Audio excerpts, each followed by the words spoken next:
a shark swimming in the sand! Miss, sharks can't swim in the sand! I saw it! You must be talking about shallow water stuff, right?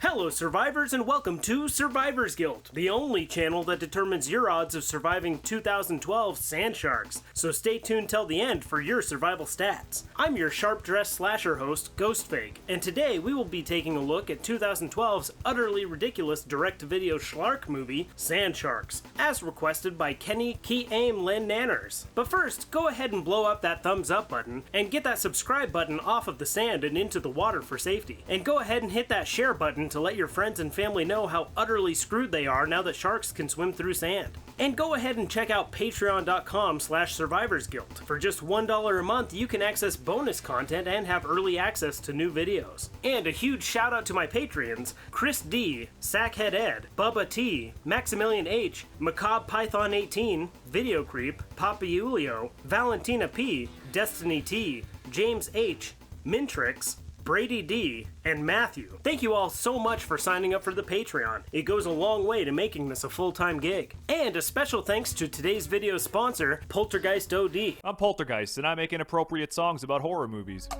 So basically, I just came to see some naked D's and A's for free.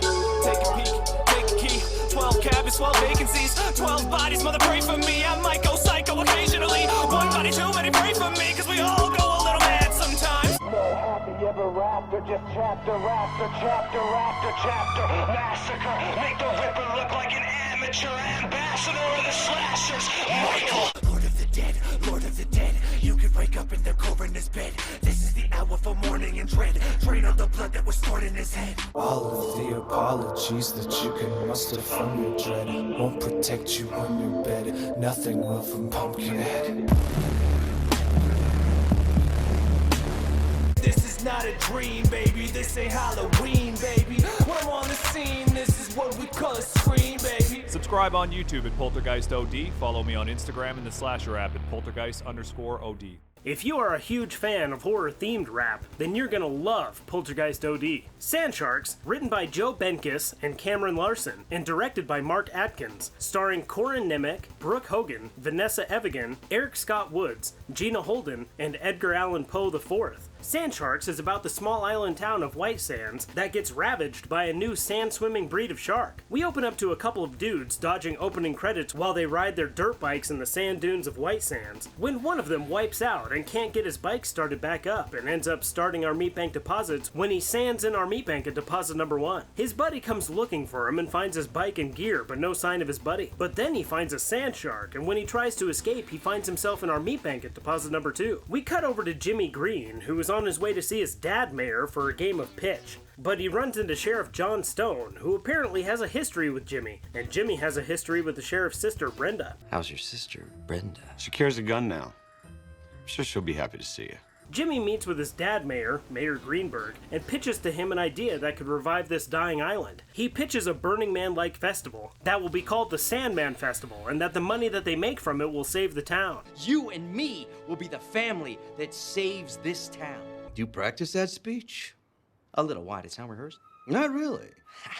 Meanwhile, Sheriff John Stone and his sister Brenda are investigating the bikers and can't decide if it was an animal attack or a homicide, and Brenda decides to call an old friend, Dr. Powers, but instead gets a hold of his daughter. Dr. Powers had helped the island before when there was a series of shark attacks, and Brenda believes that he can help now, and now his daughter will be the one to follow in his footsteps. Cut back over to the beach where this girl has buried her boyfriend neck deep in the sand as punishment for him forgetting their anniversary. But when she's heard enough from him, she puts a hat over his head, and when he finally gets the hat off, he finds that Cindy has disappeared into the meat bank at deposit number 3. Cindy? Before he himself sinks into the meat bank at deposit number 4. We cut over to the airport, or at least the building that acts as an airport for this movie, where we get introduced to Willie and Aaron, Jimmy's assistants, and Jimmy's lawyer, Amanda. They load onto his golf cart. I'll just jump in the bed, it's safe. Oh, yeah, I've heard that one before.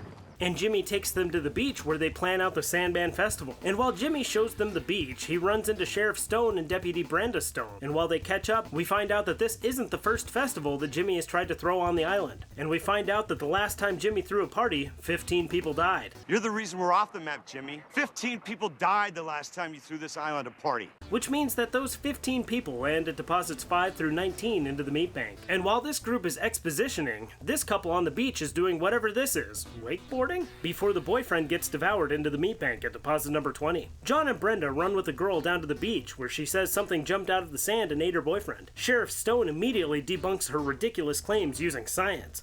The shark swimming in the sand! Miss, sharks can't swim in the sand! When all of a sudden she gets devoured into the meat bank at deposit number 21. The science still stands. Cut over to the police station where they are having a town meeting, a la Jaws, and debating what they should do about these pesky sand sharks. It's here that we find out that Sheriff Stone lost his wife and child to a shark attack, and we're just going to assume they are included in that 15 from Jimmy's party because that's never explained. They discuss that the beach will be closed for 24 hours and that there is a $1,000 bounty for anyone who catches the shark. Dr. Sandy Powers shows up and listens in on the meeting, and then we get introduced to Angus, who says that he'll kill it for 10 grand, and explains to them what sand sharks are. They tell him that they'll consider his offer, and then they adjourn the meeting. Dr. Powers introduces herself to Sheriff Stone, and the two of them go to the lab to investigate what remains of the bikers who were killed. She says that it has all the telltale signs of an animal attack, but she'll have to run some more tests to determine if it was a shark attack. Later that night, we get introduced to Earl and Ray, who are trying to hunt the shark, but end up getting hunted and land into our meat bank at deposits 22 and 23.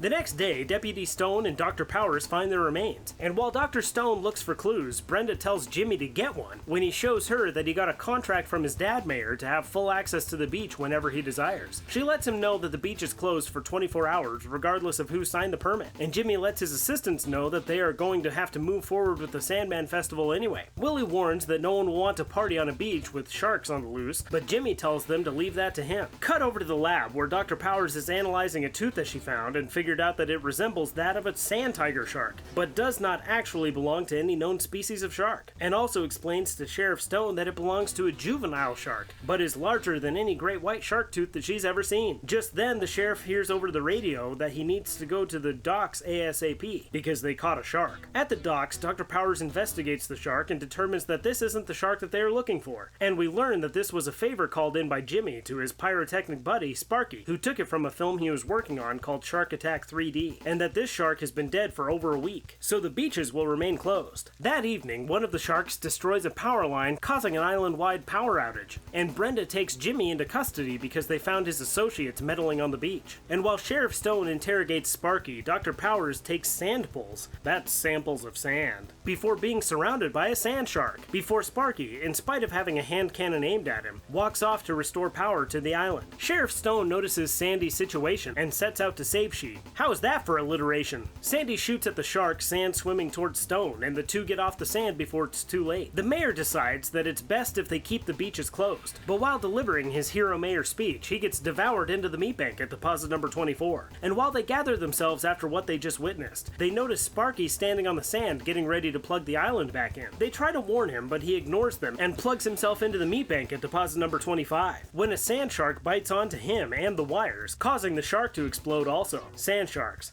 as majestic as they are dumb. The next day, Jimmy, believing the shark to be dead, continues on with his Sandman Festival. Meanwhile, Dr. Powers explains to Sheriff Stone that the shark that exploded was definitely a pup, which means that at the very least, the mom is out there somewhere. They warn Jimmy, but Jimmy says that unless they can definitely prove that there is another one, then the show must go on. But the first sign of a shark by your people or mine, and this party is over. Later that day, Jimmy kicks off the Sandman Festival, and the party gets started while the Stones and Dr. Powers keep a lookout. Jimmy and Amanda celebrate the supposed success of the Sandman Festival, much to the disappointment of Deputy Stone, who still has a thing for Jimmy. Brenda leaves, and Jimmy talks things over with Amanda, but mid-sentence, a sand shark appears and litigates Amanda into the meat bank at deposit number 26. You just don't have the head for business.